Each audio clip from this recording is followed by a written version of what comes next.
Warning: the Hayes Nation may stimulate personal growth and prosperity. Participation is strongly advised. Well, on the show today, I want to talk about something that I think a lot of people already know. Somewhere deep down, somewhere underneath all the noise and the politics and the social media outrage. They already know it, they just won't say it out loud. And what is it? Well, it's common sense things. It's common sense. It's not dead. People are just afraid to say it. Most people don't actually disagree with any of this stuff. They just don't want the reaction that comes with saying it out loud. Because in today's world, the penalty for being honest isn't being wrong, it's being labeled. And labels don't argue with you anymore. They replace you. And that's why there's been a quiet shift that nobody wants to talk about. We didn't lose truth. We outsourced it to whoever yells the loudest online. And somewhere in that trade, we stopped trusting our own eyes. Today, we're going to say it. All of it. No apologies, without hedging, and no disclaimer at the end. Men and women are different. Debt is not freedom. Words matter. Work still matters. Faith still matters. America's worth defending. Kids need structure. And success takes sacrifice. There's 8 things I just named, all obvious, all true, all apparently unsayable in the year 2026. All that and more, and it starts right now.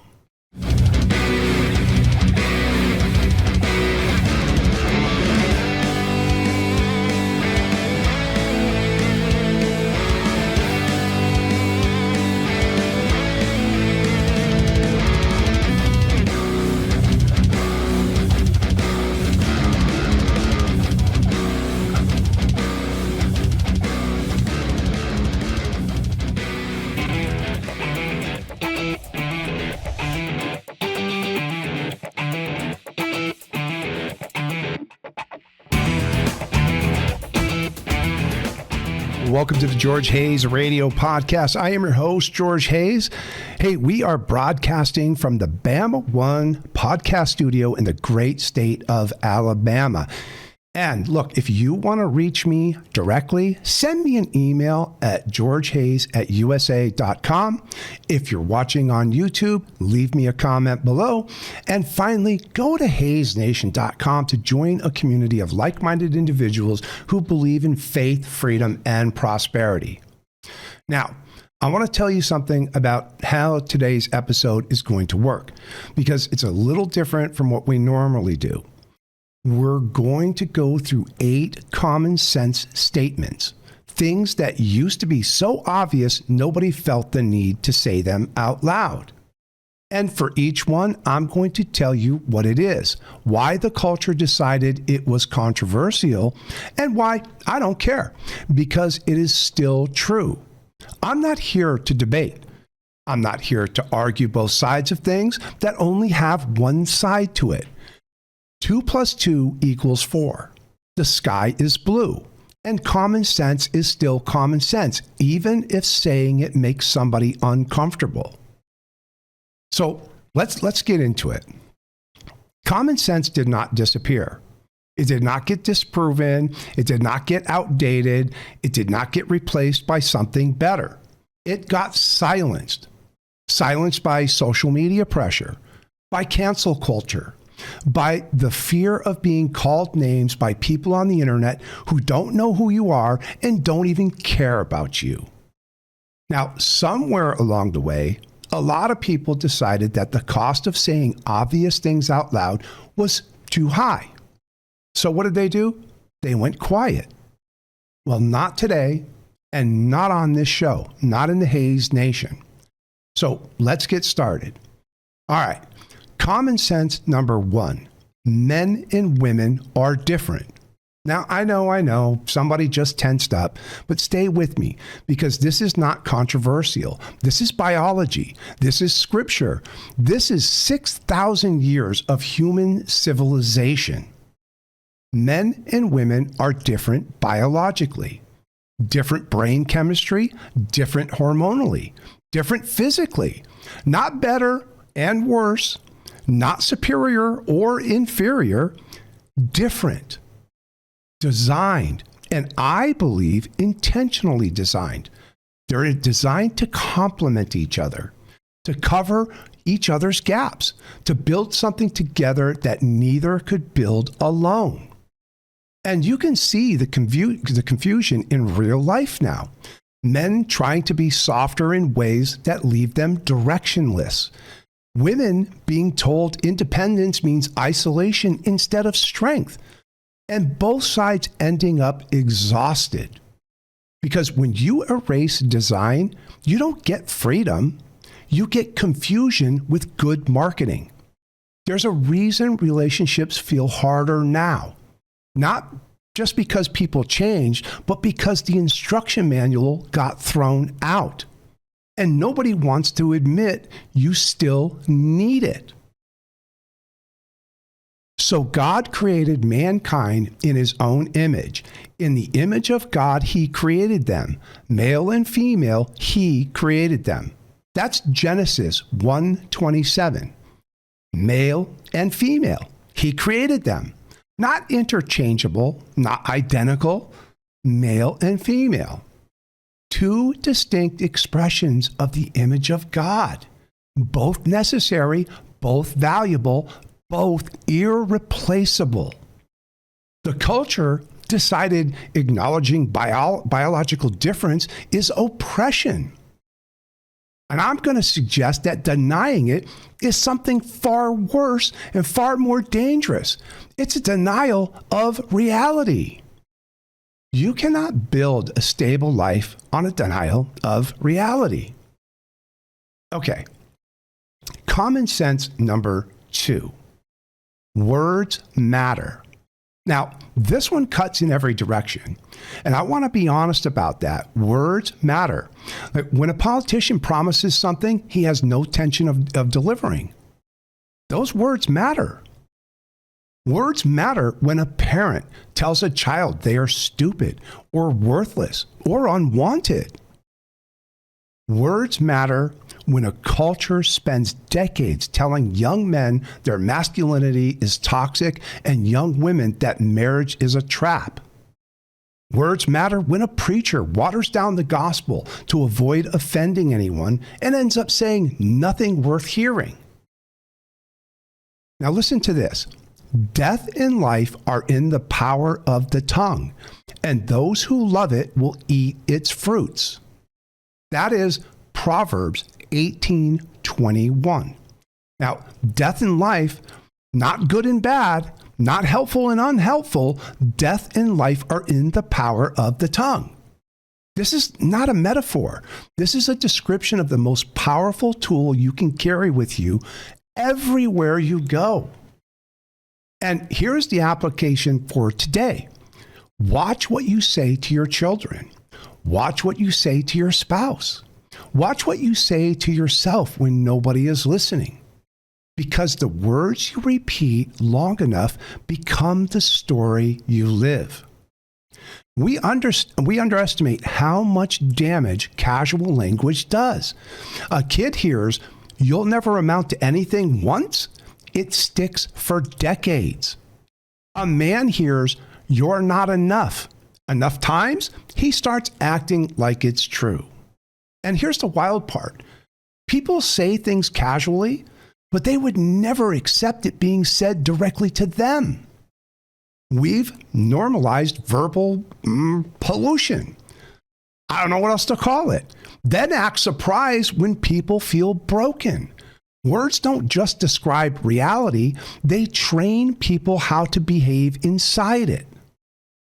Okay, let's move to common sense number 3.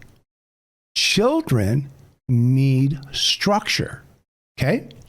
Not cruelty, not rigidity, not a joyless, militarized childhood. Structure, boundaries, consistency, expectations, and yes, consequences.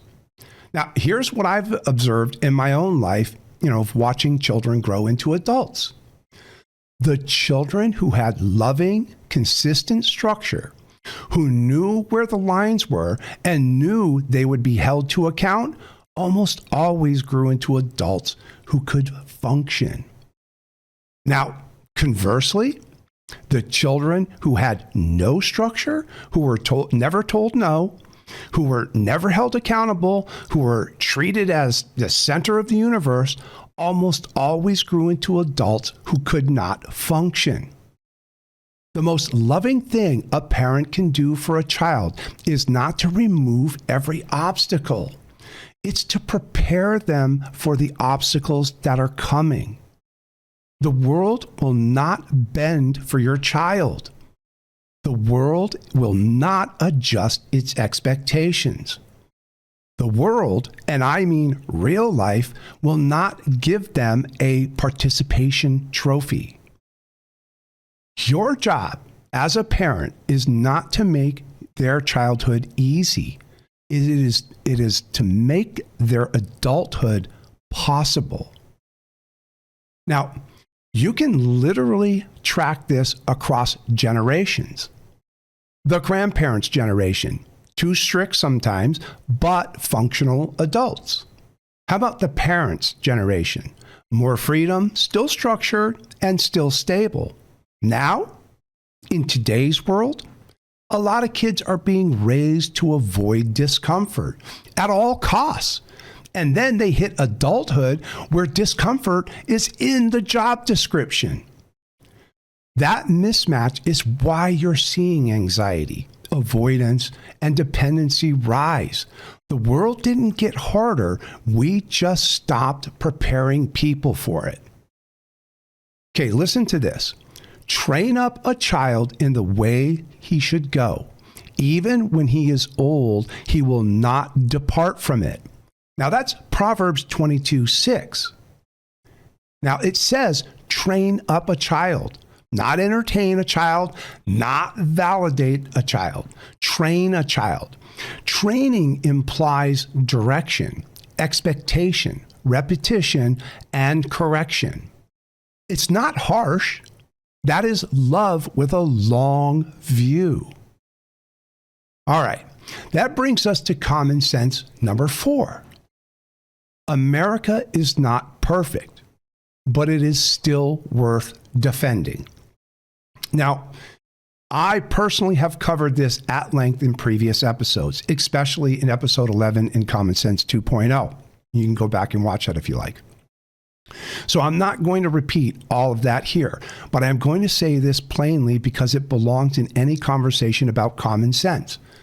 No nation in the history of the world has done more to expand human freedom, reduce global poverty, and stand between tyranny and civilization. No one has done more than the United States of America. Now, that's a historical fact. It's documented and it's measurable. And it does not mean America is perfect. It means America is worth the effort of making it better.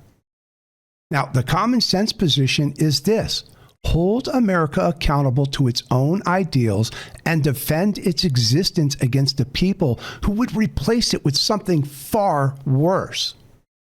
Now, those two things are not in conflict. They are both required. Criticism and defense are not opposites. They are both acts of love for a country worth loving. Most of the people criticizing America are the loudest, and those people are benefiting from it quietly. Clean water, stable food, internet, education access, legal structure, and opportunity. Now, you don't have to worship the country, but you also don't have to be dishonest about what it has given to you.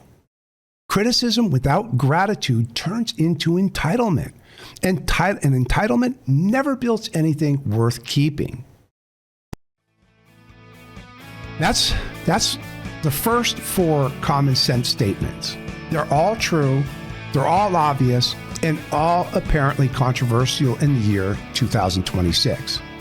Now, I've got 4 more when I come back, and these ones get personal, so don't go anywhere. I'm your host, George Hayes, and I will be right back.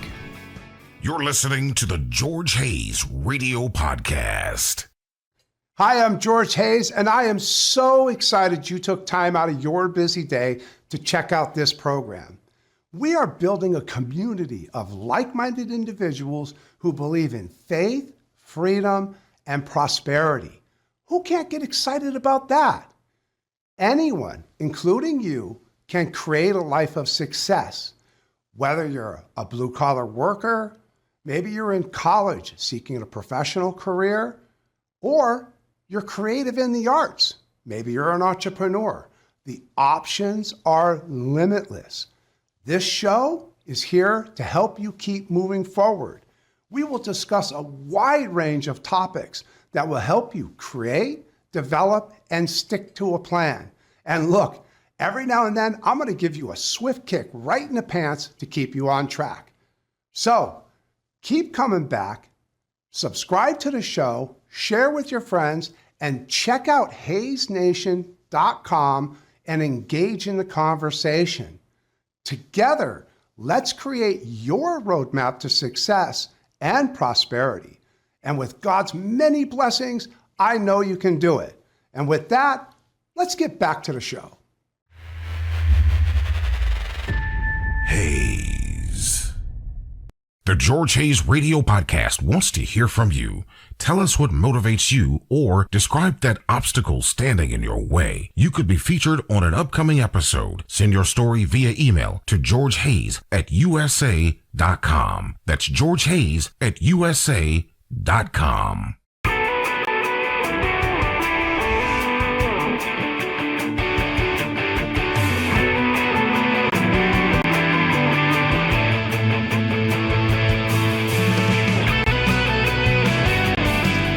Okay, well, welcome back to the show.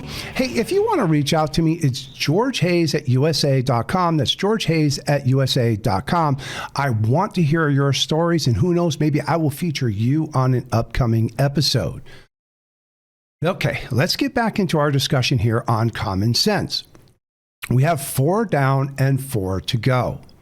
Now, part 1 was about what the culture got wrong. Part 2 is about what still works, what has always worked, and what will keep working long after every trend and every cultural moment fades. That brings us to common sense number 5, which is faith still works. This one should not need to be said, but here we are. The data on this is not ambiguous. People with an active faith life report higher levels of happiness, lower levels of depression, lower levels of anxiety, stronger marriages, more stable families, and a greater generosity towards others. That is not a religious claim. That is measurable outcome across decades of research. It's also not theology. That is positive outcomes. And the culture is ignoring it. But here's what I care about more than the data. Faith matters because without it, you are navigating the most complex, most painful, most unpredictable journey in existence, human life. And you're doing it without a compass.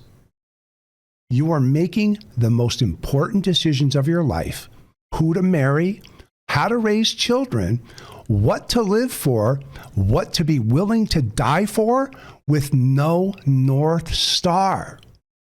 And let's be honest about something. A lot of people don't reject faith because they've studied it and disagree. They rejected it because accountability is uncomfortable. Because if there's a standard above you, then you're not the final authority on your life. And that hits people harder than they want to admit. So they replace direction with opinion and call it freedom. Trust in the Lord with all your heart and lean not on your own understanding. In all your ways, submit to him, and he will make your path straight. That's Proverbs 3, verses 5 and 6. Lean not on your own understanding. That is one of the most countercultural verses in the Bible, because the culture tells you to trust yourself above everything. Your feelings, your instincts, your truth. And God says your understanding is limited. Your feelings are unreliable. Your truth is incomplete. God says lean on Him. Now, one of these are true, and one of them has been true for 6,000 years. The other has been popular for about 15 minutes, at least on God's time. That brings us to common sense number 6. Work still matters. Now, I want to say something about work, and it's almost never said in self-help and motivation. Work is not just a means to an end. Work is not just how you pay your bills, and work is part of how God designed you to function. Whatever you do, work at it with all your heart, as working for the Lord, not for human masters. That's Colossians 3:23. Work with all your heart, not with what is required to keep your job, not the minimum to avoid getting fired. With all your heart, as working for the Lord. That changes the frame entirely.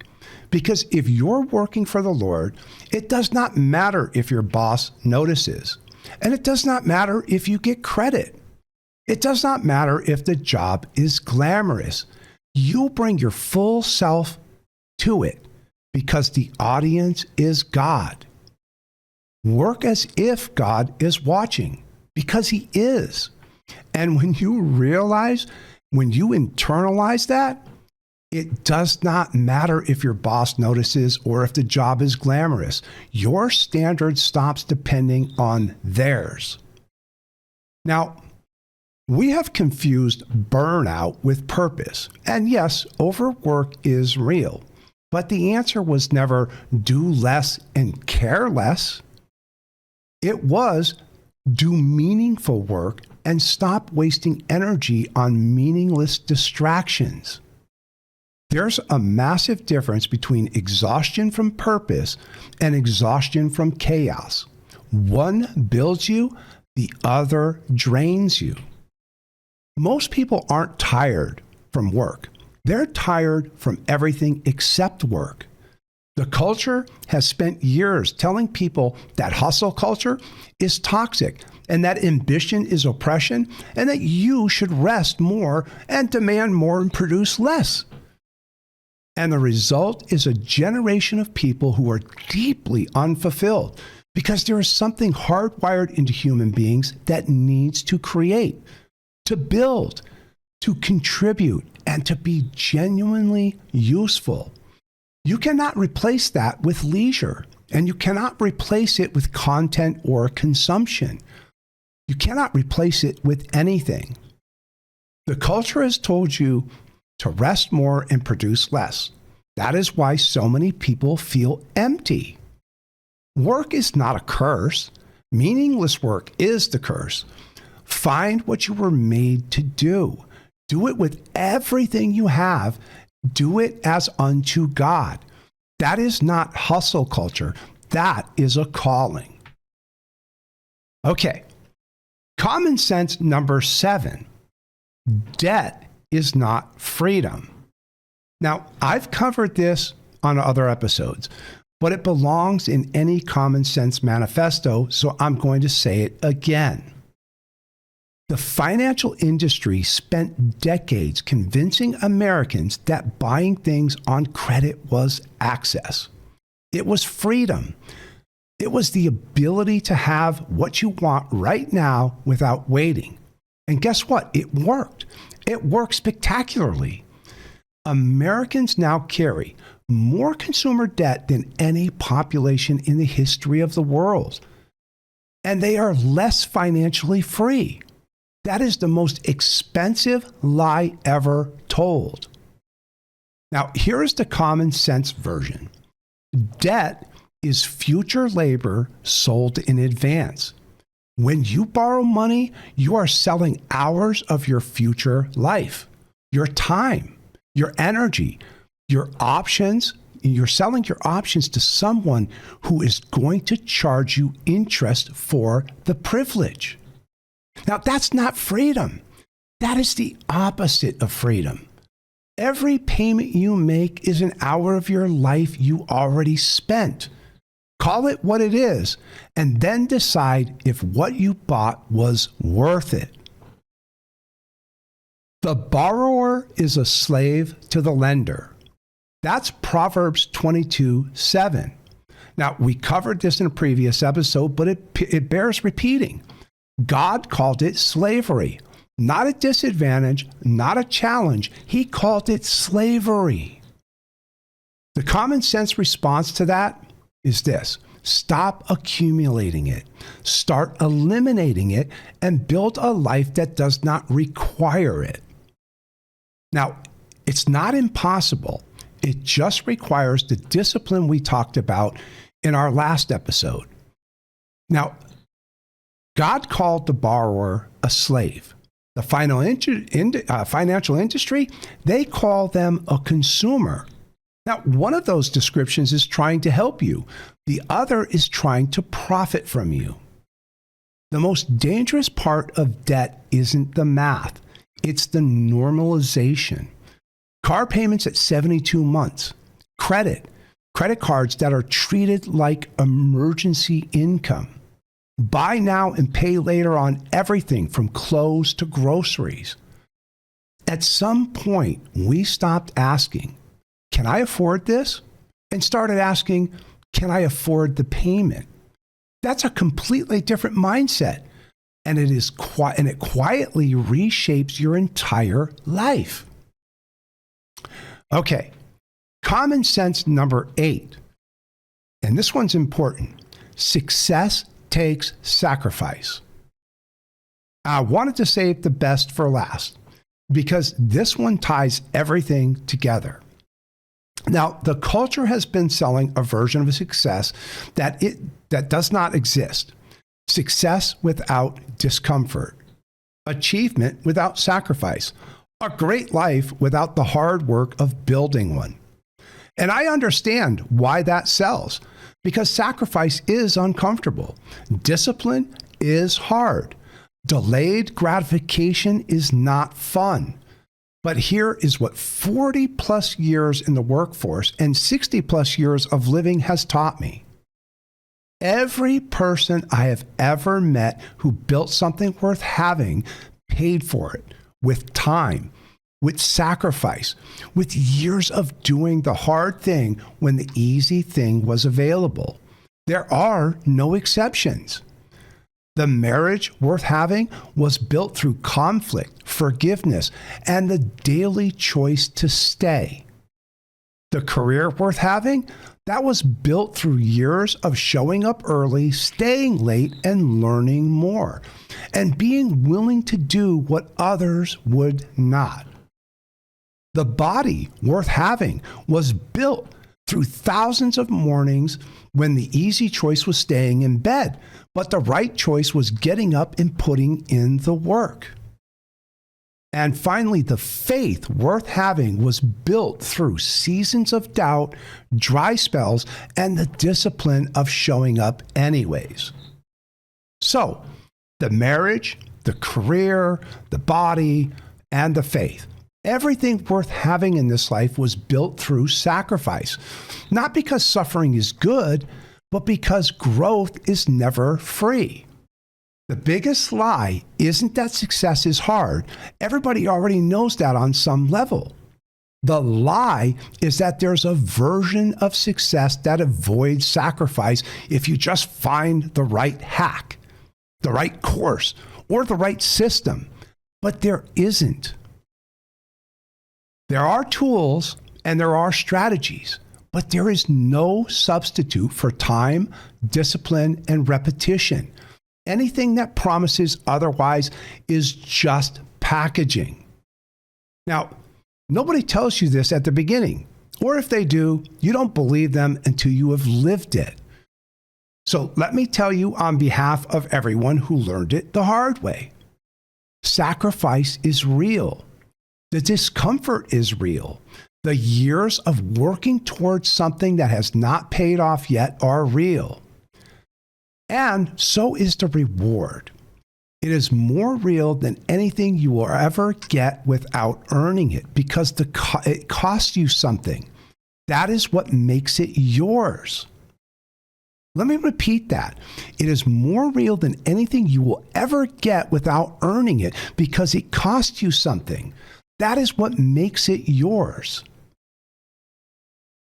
Okay, listen to this. Let us not become weary in doing good, for at the proper time we will reap a harvest if we do not give up. Now that's Galatians 6:9. We will reap a harvest if we do not give up. Not might, not maybe, we will. That is a promise. That's a promise from God who keeps his promises. The sacrifice is not permanent. The harvest is coming. Do not quit before it arrives. Claim it. Okay, let me bring this all together now. Common sense is not dead. People are just afraid to say it. So let me say it one more time. All 8, out loud and without apology. Men and women are different. Words matter. Kids need structure. America is not perfect, but it is worth defending. Faith still matters. Work still matters. Debt is not freedom. And success takes sacrifice. 8 things, all true, all obvious, all apparently unsayable, and yet I just said all of them. And I'm not sorry about a single word. We're in a time where people don't lack information. They lack permission. They already know most of this. They've just been trained to doubt themselves for saying it out loud. So this episode isn't about teaching something new. It's about restoring confidence in what you already know to be true. Here's what I want you to do with this information this week. Pick one of these 8. The one that, maybe hit you the hardest. The one that in your gut applies to you in your life right now. Do something about it. Not something big, but something real.